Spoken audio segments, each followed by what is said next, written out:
کے امام ہیں کہ لوگ ان کی دید کو ترستے تھے، اور یہ امام حضرت بشر حافی رحمت اللہ علیہ آپ کے پیچھے چلتے تھے۔ یہ صوفی تھے، اللہ کے بڑے برگزیدہ بندے تھے، ولی کامل تھے، ان کے پیچھے دوڑتے تھے۔ کسی نے عرض کیا حضور آپ اتنے بڑے حدیث کے امام ہو کر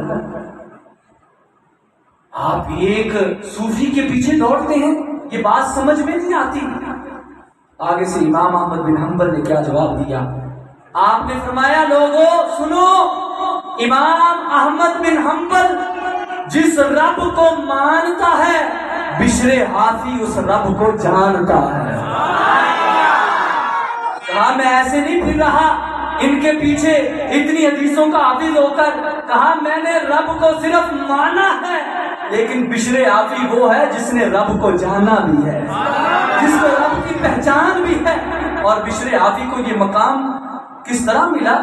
یہ بڑے پہلے جو ہے وہ شراب کا کاروبار تھا اور اس طرح کے معاملات میں تھے، لیکن کہتے ہیں کہ ایک دفعہ ایسا ہوا کہ نشے میں دست جا رہے تھے کہ دیکھا کہ بسم اللہ الرحمن الرحیم ایک کاغذ کے ٹکڑے پہ لکھی ہوئی تھی۔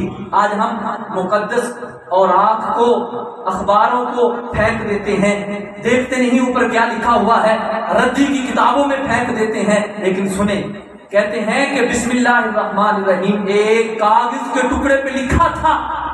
بشر حافی اگرچہ پہلے گناہگار تھے، کاروبار بھی غلط تھا، وہ بسم اللہ شریف کو اٹھایا، چوما، آنکھوں سے لگایا، اونچے مقام پہ رکھ دیا۔